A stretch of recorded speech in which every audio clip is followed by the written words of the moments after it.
This summer, I've got some really exciting plans laid out.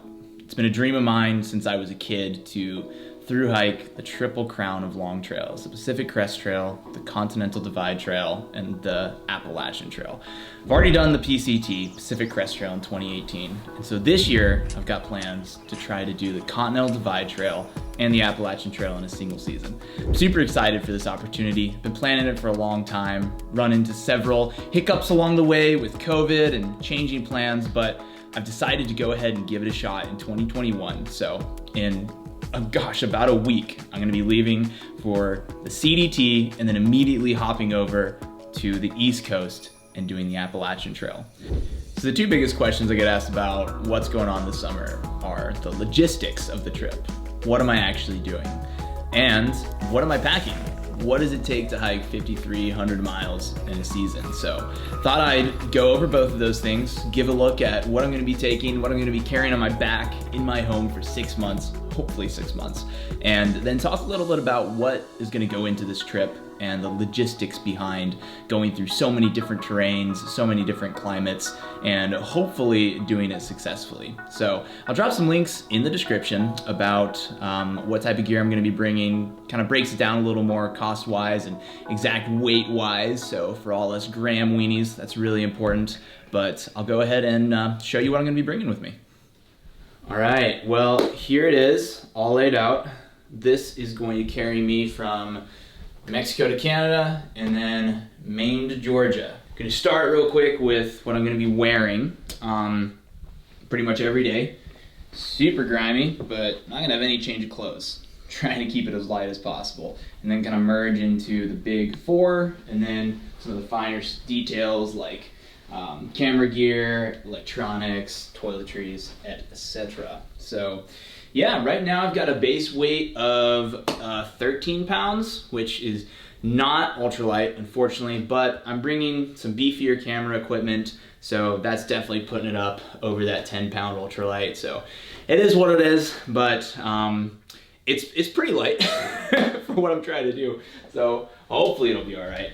Yeah, so starting over here, I'm gonna be hiking with the Patagonia Capilene lightweight daily shirt. This thing is baller. I use these for most of my runs in the summer, and if I know I'm gonna be sweating a lot, because it actually deals with the odor pretty well. Super lightweight, doesn't even feel like you're wearing a shirt, so love that. Gonna be rocking the boas again. These things are tight. Gotta rep the motherland too, so I've got the Kenya flag on there, and I'm just such a fan of these. I wear them for all my races and runs, and yeah, did the PCT in them as well. Not these particularly, but that same model, and they were just so clutch. Gonna be rocking some Gooder Circle G glasses, specifically designed for running, and super lightweight. Gonna have a little sack for those to clean them as well. I'm gonna be having a buff as well. This is very cool, even during the desert portion, so it can help me with sun on my neck. And then since it's COVID, I'm gonna have to be using this as my primary face mask for when I'm resupplying in town and such. So psyched on that. And then I'm gonna be rocking the Patagonia mesh back hat, same one I did the PCT with. Probably gonna have to replace it halfway through, but I'm gonna milk it as far as it'll go. Sock wise, repping some Swiftwicks again, and features, and then another brand that I haven't gotten yet called Altera Alpaca, and they're super awesome. So I'm gonna be trying to get my hand on some of those because they were what I used on the PCT and just did such a good job for me. Shoe wise, I'm gonna be hitting the trail with the Speed Goats. These have been my go-to for years now. I've done all my ultra races in them and just love them. It's really prevented me from injuries, and I love the cushion to weight ratio of them. So a big fan. I did the PCT in the the Ultra Lone Peaks and loved them, had a great experience, but yeah, have since totally gone to the Hoka Colt. So if you know, you know. They're just so good, and they've been phenomenal for my feet. So yeah, got a couple pairs of those. I got some buddies shipping to me later on, and I'll probably put about 700 to 800 miles per pair on them. Moving on to the pack, this has been my workhorse for so many years. Is the Patagonia Ascensionist. This is the 40 liter. I did the PCT in the 45 liter, and since I've got a little more of a slimmed down setup, I thought I could kind of cut 5 liters off, and I think it's gonna be okay. We will see with some of the longer water carries in the desert, but hoping it's gonna be fine. But this thing is baller. Very simple system for kind of cinching it open and shut. There's no bells and whistles, but honestly, that's kind of what I'm psyched on. That's what I need, and it just kind of floats in your hand. Since there's no outside pockets, I went ahead and bought Gossamer Gear side belt pouch, I think it's called. Or hip belt pouch, I guess. Super light, and I'll be storing my phone, maybe some sunscreen, some snacks in here. And that'll just be really good to have that stuff on speed dial for whenever I need it. My puffy is gonna be the Enlightened Equipment Torrid jacket, Torrid Apex jacket. This thing is clutch. You literally, it's like anti-gravity, it's so light. It feels like you're wearing nothing, yet is super, super warm. I've been testing this compared to some of my other puffies, like my Patagonia down sweater, and it's keeping me just as warm, if not warmer. I got the 7 denier outside and 7D inside to save weight, so it's pretty fragile, but I think it'll be okay. Just have to be really careful with it. For the San Juans and some of the other snow sections, the Camp Corsa axe, probably the lightest on the market. So this is gonna be really good for when I'm on those steep hills and ridgeline walks, and making sure that I've got that to self-arrest if I need. As far as trekking poles, gonna be using the Z-Packs carbon fiber trekking poles. These things are also stupid light, and everything I've read says they're super durable, so I'm excited to see if they work. And they're gonna have to work because they're my tent poles as well. Gonna be using the Enlightened Equipment Enigma, and I am gonna have the link in the bottom to all this stuff so you can check out the specs. As you probably know, Enlightened Equipment, you can just totally spec out whatever you get, and so I have some pretty specific kind of weight and denier and everything for this. Gonna be using Gossamer Gear the 1 for my tent. This thing is rad. It is like the size of a Nalgene and can pack down even smaller. So it's a single wall ultralight shelter, uses trekking poles to set up. So you save a ton of weight by not having tent poles. And yeah, I mean, it just floats in your hand. I've already tested it out a ton in some really heavy rain, had no issues. So definitely hyped on that. Gonna be bringing a little piece of Tyvek. This is a super mank one that I used on the PCT. It doubles as like a hitching sign, and it's also your your ground sheet for your tent. And then I'm gonna use the tent stakes that came with the Gossamer Gear the 1, and 2 MSR Groundhog stakes. These things are workhorses, and I like to have 2 beefier stakes for the main kind of guy lines on the side, just in case there's some heavier wind or rain, to have that extra stability for the tent. Gonna be rocking the Thermarest Neo Air X-Lite sleeping pad, and this thing's awesome. As far as rain jacket, gonna be rocking the Frog Togs. This thing is clutch, and I'm stoked to see how much Frog Togs is breaking into the thru hiking community, because they're like $7-8 at Walmart, and they weigh 5.5 ounces. That's what this one weighs. So that is like the top of the line weight for like the lightest ultralight jackets in the market right now, and it's like $10. But they do tear really easily, so it's probably just gonna be a massive like patchwork of duct tape by the end of it. I'm gonna be wearing these Lululemon tights as well. These things are really lightweight. It's gonna help in the cold, and also when I'm wearing rain pants, just to have that extra barrier. So big fan of those. A lot of people will say not to bring tights as well as rain pants, but I'm a weenie that grew up in Africa, and I hate the cold. It's been snowing about every day the past few days. Everything's wet, everything's cold, so freaking cold. So I'm gonna be rocking them. You can say what you gotta say. In addition to that, gonna have the Outdoor Research helium rain pants. So these things are sweet. They use what's called a Pertex rain shield, which is very similar to Gore-Tex and super breathable. And I used the helium rain jacket on the PCT, and it did a really good job. So I think the rain pants are also gonna be pretty tight. And then just some Mountain Hardwear gloves for when it gets chilly, and this kind of jank beanie that I just love so much. and it's manky, got holes in it. I use this one on the PCT. I really just want to bring this kind of for sentimental value. Another kind of controversial piece of gear for me that I want to bring is a base layer here. As a Patagonia R1.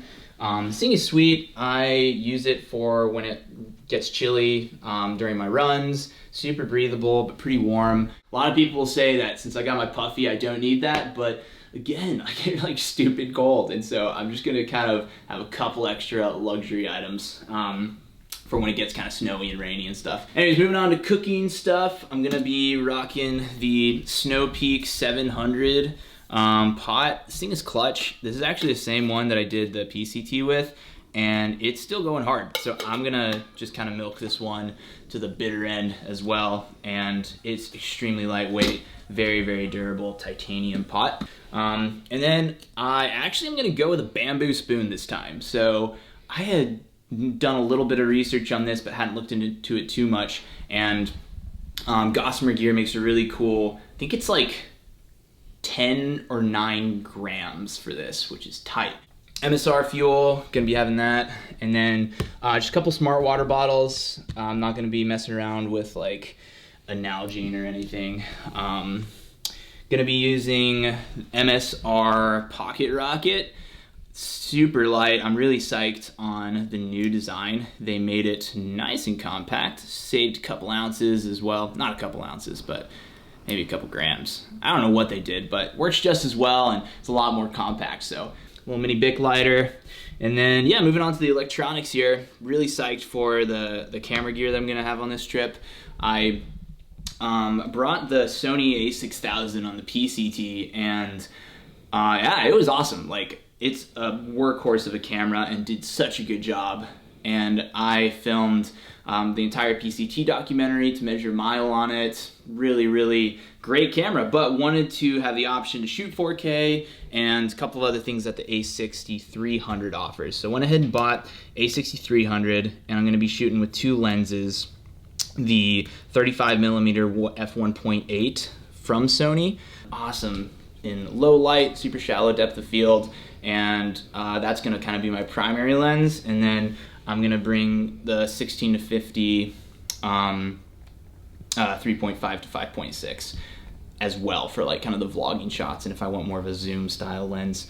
So I think between those lenses, it's gonna be pretty cool. For the 35, I got a neutral density filter as well. And I think it's got 9 stops on it, just for when the sun's out and I still want to capture a moment. Part of what's really hard, like filming during a thru hike, is you can't just always wait till the golden hour to get those really classic shots in the perfect light. You're just shooting whenever the opportunity comes, which is often midday. So definitely want to make sure that I can use as many shots as I can and filter out that really harsh light. So I think it's worth the wait to me. I'm gonna be having a little microfiber cloth there to clean that. The other camera I'm gonna be bringing is the DJI Osmo Pocket. This thing is sweet. It's a 4K 60 FPS gimbal camera, and basically you can be using it for getting really smooth shots, whether it's while I'm hiking or panning around objects and stuff, and maybe for some of the vlog style shots. And really excited for this. This actually plugs into your iPhone, so you can use your iPhone as a screen and just get some really cool shots. So I think this, in conjunction with the 6300, is gonna produce some really cool video and hopefully a cool documentary at the end. I'm also gonna be bringing a ND filter for the Osmo Pocket, and is the tiniest little homie. I'm probably gonna lose that the second day on trail, but hopefully not. I think it literally just like magnetically clips on there. So, oh yeah, that is gonna be lost immediately. Gonna have a case for the Osmo Pocket. A few SD cards, gonna have to have micro SD for the Osmo, and then a couple of 256 gigabyte ones for Sony. Haven't decided how I'm gonna shoot kind of the ratio of 4K to 1080. I'd like to shoot a lot of shots in 4K, but I just realistically can't carry that much storage, and so you know, I'll have to find a balance there, but we'll see. Anyways, gonna have to have a slew of fun cables for this venture because I've just got a lot of different things going on. So probably gonna have 2 micro SD cables, USB-C, then Lightning for the iPhone, and I may have to add 1 more cable actually. It's gonna be kind of heinous. This is charge port. It's also got Qualcomm Quick Charge as well, so if I need something just charge super fast, that's gonna be sweet. Gonna be bringing the Garmin InReach Mini for navigation backup as well as emergency SOS. I can load the entire GPX file of the CDT and the AT on this if I want to and use this as a backup. It's not gonna be my primary mode of navigation, but it's really nice to have as a backup, and in the case of an emergency, you can hit the SOS button and it'll get help to you no matter where you are in the world, which is tight. So pretty psyched for this for Africa as well. That'll be cool. Gonna have 2 headphones. I love listening to music. I love listening to podcasts on trail.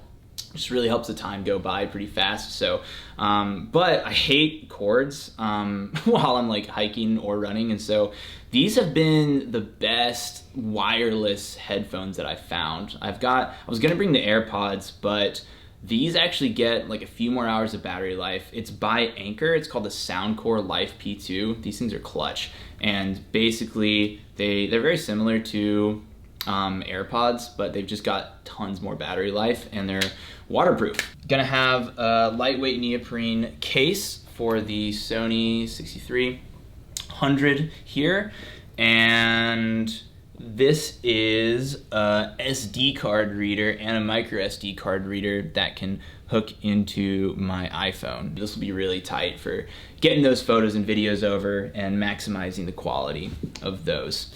Gonna be bringing the Petzl Actic Core, pretty much the same one that I did on PCT with, just super high quality and long battery life. So this is gonna be a battery charger that just charges 2 at a time. And so I can charge 1 battery in the camera and then 2 here, and then I can have all 3 of my spare batteries charging at the same time. This is the Peak Design camera capture clip that I'm gonna be throwing onto my backpack strap. And this is sweet because it just has like a quick release for your camera, and you can just stick it right on your strap of your backpack. I've got a 13,000 milliamp battery bank with 2 ports here that will help keep my stuff charged. There's a lot of debate between using solar panels or battery bank on your trips, and I've just found that power banks work the best for me. It's not for everybody, but that's gonna be what I'm going with to keep all my stuff charged. Gonna be using the iPhone 11. Shoots pretty good video, so I can use this as a camera as well. And then this will be my primary navigation using gut hooks.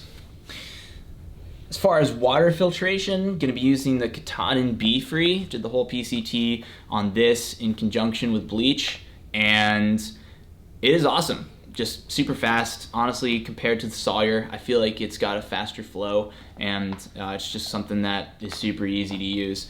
I honestly primarily use bleach to filter water, but if I just need some really fast, then rip out the Katahdin. And then I'm gonna have some various sundry toiletries and gear repair and first aid here. So, Benadryl, ibuprofen, got a ace bandage in here, some hand sanitizer, got a backup mask for COVID season, a little bit of beeswax, lip balm, that's gonna be good, and tenacious tape for gear repair. And this thing is clutch even for like rips in your tent or rips in your puffy, super nice. And then very lightweight toothbrush from Gossamer Gear that just floats in your hand. Pretty psyched on that, but probably still gonna cut it in half just because it's something you gotta do as a thru hiker. A little bit of toothpaste, and then I'm gonna have one of these for bleach and one of these for contact solution. Contacts case, and my knife will be just a little Swiss Army knife with the scissors, just the tiniest one you can get. This is one of my luxury items called the Stoke Magnet. It's my little harmonica, and I love this thing for when you get into camp late at night, just ripping some tunes. My trail family doesn't like it quite as much as I do, but that's on them. Little compass as well, and then some dry bags for storing the electronics and my ditties. And this is gonna be a little dry wallet for storing my credit card and cash and license and everything that I need. So yeah, I mean, I think that's it. There's probably gonna be some more stuff that I add, but for now, this is my kit that's gonna carry me 5,300 miles this summer over about 6 months. All right, so there's a look at what I'm gonna be taking with me in my pack for the Continental Divide Trail and the Appalachian Trail. The initial goal was actually to hike the Continental Divide Trail and then link it with an international extension called the Great Divide Trail. But Canada has been closed for a long time, and when I was initially planning this trip, it was looking like there wasn't any good signs of it reopening again. So I then merged my plans to try and do the Appalachian Trail in addition to the CDT in the same season, and then wrap up the Triple Crown of hiking, which is doing the Pacific Crest Trail, the Continental Divide Trail, and the Appalachian Trail. So that's what I'm gonna be trying to do. It's gonna have to be a little faster paced than the Pacific Crest Trail. I am gonna have to average about 27 miles on the CDT and similar miles on the Appalachian Trail to do this in the time frame that I'd like to do it in. But I've been training pretty hard and I'm feeling pretty good about it. The CDT in particular is going to throw a lot of diverse terrain at me. So you start in New Mexico in a very desert, arid environment, similar to the Pacific Crest Trail in Southern California. And then you go up into the San Juan Mountains of Colorado, where you're summiting a couple 14ers even, you're in pretty deep snow often, and I'm super psyched for it, but it's definitely going to be a challenge for me. And so really hoping that I can kind of keep some good pace there. And then you go into Wyoming, up into Idaho, Montana, and then end there at the Canadian border. Then hopefully, if everything goes as planned, I've got a buddy from the PCT that I'm actually going to be linking up with for the Appalachian Trail named Giggles. Super rad guy. And he's actually going to be starting a southbound attempt of the Appalachian Trail right when I'm getting off the CDT. So if the stars align, I will finish the CDT and then hop over to Maine, and we're gonna start a southbound attempt of the Appalachian Trail really, really fast, because it's gonna be really late in the season and very, very cold, and we wanna kinda get down to the southern states before winter comes. So yeah, the Appalachian Trail southbound is gonna start in Maine and then go all the way down to Georgia. And the AT has actually been a dream of mine for longer than any of the other trails. I heard about the Appalachian Trail when I was a kid growing up in Kenya, before I even knew the PCT and the CDT existed. And so I'm extremely hyped about the opportunity to give this one a shot. It's been a dream of probably my longest standing dream. And so ending on that is gonna be a really special moment. But yeah, as far as timeline, I'm gonna be starting the CDT in April. So literally in about a week. I fly out April 5th, and then I plan to start the trail April 10th. Gonna hopefully be on the CDT until the end of July, and then hop over to Maine and do the AT from early August to late September, early October. So that's a tentative goal. As everyone knows, plans on trail change very frequently. So I'm holding it all with an open hand, but yeah, super, super psyched to give this a shot. And I just really appreciate all the support from my friends and my family right now in helping me do this and giving me the opportunity to do this and just being supportive along the way. Really couldn't do it without you guys. Potentially we'll be putting out some YouTube updates as I go. I'm not super psyched on like vlogging the whole trip and like wasting a lot of time in my tent or in towns making videos, but I'll probably put out a couple of video updates throughout. And then I will be putting out another full-length documentary of the CDT AT link up at the end, similar to what I did for the Pacific Crest Trail. So yeah, really appreciate all the support, guys, and just excited to share this journey with you. It's gonna be a crazy one, and really hoping it works out. So, holy crap, starting in a week, it's getting real. After you buy the plane ticket, it's real. I just bought the plane ticket last week, so now things are getting crazy.